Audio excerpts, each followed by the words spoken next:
इस देश के अंदर सिख आतंकवाद का धर्म पता हो गया। हिंदू आतंकवाद था या नहीं था मुझे नहीं पता, लेकिन गृह मंत्री ने हिंदू आतंकवाद कह दिया। लेकिन हम ये नहीं कह पाते कि इस देश में इस्लामिक आतंकवाद पूरे जोर शोर से पल रहा है। एक टेलीविजन का एंकर जिसने शायद अपनी जिंदगी में उसे जेर जबर और नुक्ते का भी ज्ञान नहीं होगा, वो टेलीविजन पे बैठ करके तस्लीमा नसरीन, वो एक राइटर है, मुसलमान है, पढ़ के आई है, उससे टेलीविजन पे जिरह करता है कि आप गलत कह रही हैं। वो कह रही है कि Islam is a problem, this Quran is a problem, जिहाद इसके अंदर लिखा हुआ है, ये पीसफुल रिलीजन नहीं है। वो हमारा एंकर कह रहा है उनसे नहीं नहीं नहीं, you are wrong, Islam is a religion of peace. और हिंदुस्तान के मीडिया ने जितना, मैं कहता, अब ये 3-4 साल में आप बहुत सारी चीजें देख रहे होंगे, लेकिन हिंदुस्तान के मीडिया ने बहुत गंदा रोल प्ले किया है अपने देश के लोगों को बहकाने में, उनको मिसगाइड करने में। कि आप कश्मीर में आतंकवाद को देखते हैं, आप पंजाब में आतंकवाद को देखते हैं, तो वो आतंकवादी का शक्ल भी नज़र आती है, उसके कपड़े भी नज़र आते हैं, उसकी ज़बान भी नज़र आती है, सब कुछ नज़र आता है, लेकिन उसका धर्म नज़र नहीं आता आज तक। इसलिए हमारे देश में ये भी एक मक्कारी और झूठ और फरेब और मुनाफकत है कि इस आतंक का कोई धर्म नहीं होता। मेरा कन्विक्शन है कि आतंक का धर्म होता है, हम नाम लेने से डरते हैं, इसलिए कि हम झूठ बोलना चाहते हैं। हमको लगता है कि हमको इस बात का बड़ा वो होना है कि नहीं नहीं, हम बहुत सेकुलर लोग हैं और वो भी अच्छे हैं और हम भी अच्छे हैं। लेकिन इस देश के अंदर सिख आतंकवाद का धर्म पता हो गया। हिंदू आतंकवाद था या नहीं था मुझे नहीं पता, लेकिन गृह मंत्री ने हिंदू आतंकवाद कह दिया। लेकिन हम ये नहीं कह पाते कि इस देश में इस्लामिक आतंकवाद पूरे जोर शोर से पल रहा है, और इसके लिए तमाम पार्टियां जिम्मेदार हैं। लोग टेलीविजन पे आते हैं और बड़ी बड़ी बातें करते हैं और कहते हैं नहीं, Islam is a religion of peace. और ताज्जुब की बात तो यह है कि एक टेलीविजन का एंकर जिसने शायद अपनी जिंदगी में उसे जेर जबर और नुक्ते का भी ज्ञान नहीं होगा, वो टेलीविजन पे बैठ करके तस्लीमा नसरीन, वो एक राइटर है, मुसलमान है, पढ़ के आई है, उससे टेलीविजन पे जिरह करता है कि आप गलत कह रही हैं। वो कह रही है कि Islam is a problem, this Quran is a problem, जिहाद इसके अंदर लिखा हुआ है, ये पीसफुल रिलीजन नहीं है। वो हमारा एंकर कह रहा है उनसे नहीं नहीं नहीं, you are wrong, Islam is a religion of peace. तो आप किस किस्म का नैरेटिव क्रिएट कर रहे हैं सिर्फ इसलिए कि सबकी तारीफ आपको सुननी है। और हिंदुस्तान के मीडिया ने जितना, मैं कहता, अब ये 3-4 साल में आप बहुत सारी चीजें देख रहे होंगे, लेकिन हिंदुस्तान के मीडिया ने बहुत गंदा रोल प्ले किया है अपने देश के लोगों को बहकाने में, उनको मिसगाइड करने में। और इसका फर्क जब आपको पता चलता है, जब आप अपने प्रोफेशन को सिर्फ नौकरी तक महदूद कर देते हैं कि ये नौकरी है। अगर उसी तरीके से, जिस तरीके से मेरे कई दोस्त हैं, बड़े अजीज दोस्त हैं, मैं नाम नहीं लेना चाहता, जो बड़े बड़े अखबार नेशनल डेलीज के जम्मू कश्मीर के अंदर, श्रीनगर के अंदर ब्यूरो चीफ हैं, उनकी पूरी पूरी स्टोरी पढ़ता हूं। वो जर्नलिस्ट भी रहते हैं, वो सेकुलर भी रहते हैं, लेकिन एजेंडा हुर्रियत का पूरा करते हैं। उनके बारे में कोई सवाल नहीं पूछता है। वो तब भी सेकुलर ही रहते हैं, तब भी जर्नलिस्ट ही रहते हैं, लेकिन यहां कोई लिख दे तो लोग फौरन टैप कर देते हैं, आप बीजेपी के हैं, आप आरएसएस के हैं, अरे तुम हिंदू हो। तो यहां पे एक नए किस्म का नैरेटिव है। ये जो जेएनयू में हो रहा है, ये क्या हो रहा है, ये जादवपुर में हो रहा है, वो क्या हो रहा है, जो श्रीनगर में हो रहा है वो क्या है, आसाम में हो रहा है वो क्या हो रहा है। हम इस बात को नज़रअंदाज कर रहे हैं कि एक आतंकवादी AK-56 के साथ हमें नज़र आता है, हमें दिखाई देता है, उसका इलाज हो सकता है, लेकिन इस देश में बौद्धिक आतंकवाद चरम सीमा पर है और वो फल रहा है, फूल रहा है, और लोग उसके लिए पेमेंट किया जाता है। और लोग ऐसे ऐसे तर्क ला करके उन तमाम लोगों को जो उसकी गहराइयों को नहीं समझते, उनको पूरी तरह से मिसगाइड करते हैं।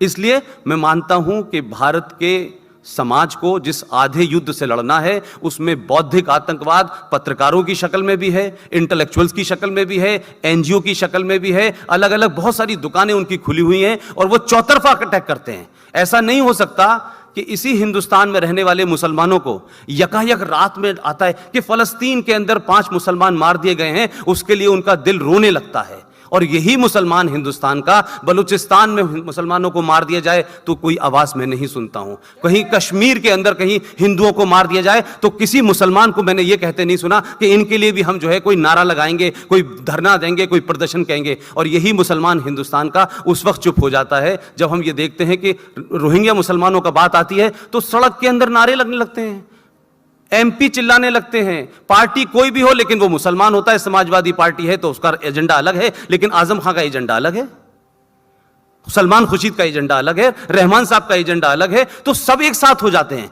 लेकिन मुझे इस बात का दुख है कि पिछले कई सालों तक मैं इस बात को दिल्ली में जब था तो बड़ा रियलाइज करता था कि कहा जाता था कश्मीरी पंडित, तो मुझे भी ये कन्फ्यूजन था। कश्मीरी पंडित में हमारे अलीगढ़ में एक साहब पढ़ते थे, उनका नाम था सलीम पंडित। तो मैं बड़ा कन्फ्यूजन में था कि ये कश्मीरी पंडित हैं तो फिर ये सलीम पंडित कौन है, और अगर सलीम पंडित है तो फिर ये हिंदू क्यों हैं, इसमें मुसलमान क्यों नहीं शामिल हैं, उसमें उन लोगों को क्यों नहीं भगाया गया है। तो बाद में ये नैरेटिव पता हुआ कि साहब ये कश्मीरी हिंदू पंडित कहा जाए, तो ये भी नैरेटिव बहुत देर में आया। तो हम जैसे लोगों को जो दूर थे तब पता चला कि साहब बेसिकली ये हिंदू हैं मेजॉरिटी में, जिनके साथ ही अत्याचार हुआ है। तो हमारे यहाँ, हमारे देश में किसी नैरेटिव को बदलने में हमको दुगनी मेहनत करनी पड़ रही है कि एक तो आप कम हैं, सत्ता से बाहर हैं, और सत्ताएं जब आती हैं तो हम देख रहे हैं कि पिछले 40 साल से हम सुन रहे हैं, क्या कहते हैं, धारा 370 को हटाओ, धारा 370 को हटाओ। बड़ी बड़ी पार्टियां आई, राष्ट्रवादी आई, सेकुलर आई, लेफ्टिस्ट आई, राइटिस्ट आई, लेकिन जब धारा 370 हटाने की बात आती है तो देश का गृह मंत्री दोनों हाथ उठा के पार्लियामेंट में कहता है कि इससे छेड़छाड़ नहीं की जाएगी। तो पहले क्यों छेड़ रहे थे? तो ये जो मुनाफकत है, ये जो मक्कारी है, इसी के चलते मुझ जैसा आदमी जिसका कश्मीर से शायद कोई सीधे तौर पे कोई लेना देना भी नहीं था, कुछ लिंकेज भी नहीं था, मैं जब पाकिस्तान गया तो वहाँ एक डिस्कशन में मुझे पता चला कि कश्मीर के अंदर एक 35A जो है वो कोई चीज़ है जिसकी वजह से कुछ स्टेशन मिला हुआ है, और वहाँ बहुत सारे हिंदू जो हैं जिनको नागरिकता नहीं दी जा रही है। ये बात मैंने सुनी थी। फिर यहाँ दिल्ली आया मैंने 2-3 लोगों को पकड़ा, मैंने कहा इस इशू के ऊपर कुछ रिसर्च करी जाए। तो एक सोसाइटी बनाई और वो 3-4 लोग हम बैठे थे, और उस सोसाइटी का नाम था वी द सिटीजन। और उसके बाद हमने 19 अगस्त 2014 को सुप्रीम कोर्ट में जो 35A के ऊपर PIL दाखिल की है, वो हमारी संस्था वी द सिटीजन ने की है। बहुत लोगों ने मुझसे कहा तुम्हारा कश्मीर से कोई मतलब नहीं है। तो मैं अलीगढ़ यूनिवर्सिटी से पैदा होने की वजह से बहुत सारा अलीगढ़ से इसलिए वाबस्तगी थी कि जिन शेख अब्दुल्ला का नाम बार बार लिया जा रहा है वो भी वहीं से पढ़ के आए थे, मुफ्ती की बेटी भी वहीं से पढ़ के आई थी। तो ये जहाँ से तालीम लेके आए थे, मैं वहाँ इत्तेफाक से पैदा हुआ। तो मुझे लगा कि जड़ पे हमला करना चाहिए। 370 कब होगा, पार्लियामेंट करेगी नहीं करेगी, लेकिन 35A तो इस देश के संविधान के ऊपर सबसे बड़ा फ्रॉड है। और मुझे दुख इस बात का है कि हम ब्यूरोक्रेट को गाली देते हैं, राजनीतिक को गाली देते हैं। इस देश की सुप्रीम कोर्ट उज्जैन के महाकाल मंदिर में कितना पानी चढ़ाया जाना चाहिए, बॉम्बे में दही हांडी की लंबाई इंची टेप से कितनी ऊंची होनी चाहिए, इसके बारे में फैसला दे रही है। लेकिन 70 साल से संविधान के अंदर सारे एक्सपर्ट्स को पता है, सारे जुडिशरी को पता है कि एक संविधान के अंदर एक धारा राष्ट्रपति के आदेश से जोड़ दी जाती है, उसके बारे में कभी सुओ मोटो सुप्रीम कोर्ट ने फैसला नहीं लिया कि इसके बारे में भी हमको बात करनी चाहिए। जब हमने कहा तब उन्होंने इसको, अच्छा ये भी था जैसे इनको नहीं पता था। बाकी सारे डिसीजन ये ऐसे दे रहे थे, लग रहा था इस देश में अगर पटाखे फट जाएंगे तो पॉल्यूशन बंद हो जाएगा। तो ये भी एक डिफ्लेक्शन है हमारे यहां। तो जुडिशरी का हम जो देखते हैं बड़ा सेलेक्टिव एक्टिविज्म के अंदर है। जहां उनको बोलना चाहिए वहां वो चुप हो जाते हैं, वहां वो बताते नहीं हैं। अब उस पर फैसला आने वाली बात है। सरकार ने टाइम मांगा था कि हमको दिवाली के बाद टाइम दे दीजिएगा, अभी लिस्ट नहीं हुआ है, हम उसको लड़ रहे हैं। मैं आप सबकी ताकत चाहता हूं, आप लोगों में से जितने लोग हैं, मैं बहुत सौ को नहीं जानता था। अश्वनी जी ने जब मुझसे कहा तो मैंने कहा मैं जरूर आऊंगा इस मामले में, मीडिया पे तो बोलूंगा, लेकिन कुछ इशू ऐसे हैं कि दिल्ली के बाहर के अलावा मैं समझता हूं राजस्थान, कलकत्ता, जिस शहर के अंदर ये चिराग जलेगा उतना दबाव बनेगा। मेरा मानना यह है कि इस हिंदुस्तान के अंदर बगैर लड़े, बगैर चिल्लाए कुछ नहीं मिलता है। अगर हम ये सोचे कि ये गांधी का देश था, तो आपको पता है कि नॉर्थ ईस्ट के अंदर एक औरत 17 साल से नाक में नली लगा के बैठी हुई थी और अहिंसा के थ्रू वो अपना आंदोलन चला रही थी। इस देश में किसी ने नहीं पूछा। जो हथियार उठा लेता है, जो बंदूक उठा लेता है, सरकार उसी से बात करने जाती है। इसलिए आपको ज़हनी तौर पे तैयार रहना होगा, और ये इस देश के अंदर फ्रॉड, जो बौद्धिक आतंकवाद है, इंटेलेक्चुअल टेररिज्म है, उसके खिलाफ लड़ना होगा। बहुत बहुत शुक्रिया। जानकारी प्राप्त होती है, चाहे वह पॉलिटिकल हो या फिर किसी अन्य प्रकार की, हम सब उसे मीडिया के द्वारा ही देख पाते हैं कि देश में अंदर क्या चल रहा है। अगर ऐसे में कोई मीडिया का सहारा लेकर अपना प्रोपेगेंडा चला रहा है तो हम उसे भी सही मान लेते हैं। हमारे भारत में भी ऐसे कई न्यूज़ चैनल हैं जो हिंदू विरोधी गतिविधियों में हमेशा लिप्त रहते हैं। वह हमेशा से हिंदुओं को नीचा दिखाने का काम करते हैं। अगर हम फिल्मी दुनिया की बात करें तो वहाँ पर किसी भी हिंदू अभिनेता या अभिनेत्री का नाम कोई भी मीडिया नहीं लेना चाहता।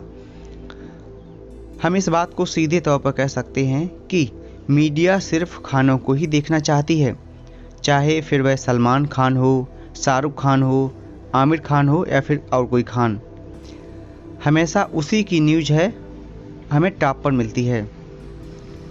मीडिया के द्वारा कही गई बातों पर कोई भी व्यक्ति बहुत ही जल्दी भरोसा कर लेता है, चाहे वह सत्य है या असत्य। देश के विकास के लिए मीडिया का सत्यवादी होना बहुत ज़रूरी है। आपने पुष्पेंद्र जी की बातों को सुना होगा कि कैसे हमारे देश की मीडिया हमारे हिंदुओं की बात ना करके मुस्लिम लोगों पर ज़्यादा फोकस करती है और उन्हें अल्पसंख्यक बताती है, उन्हें ऊपर उठाने के लिए हर संभव प्रयास भी करती है। दोस्तों, अगर आपको भी लगता है कि पुष्पेंद्र कुलश्रेष्ठ द्वारा कही गई बातें सत्य हैं, तो इस वीडियो को लाइक एवं चैनल को सब्सक्राइब करें। इस वीडियो को अपने दोस्तों के साथ शेयर करें ताकि उनको भी यह जानकारी मिल सके। मिलते हैं किसी अगली वीडियो में, तब तक के लिए जय हिंद, जय भारत।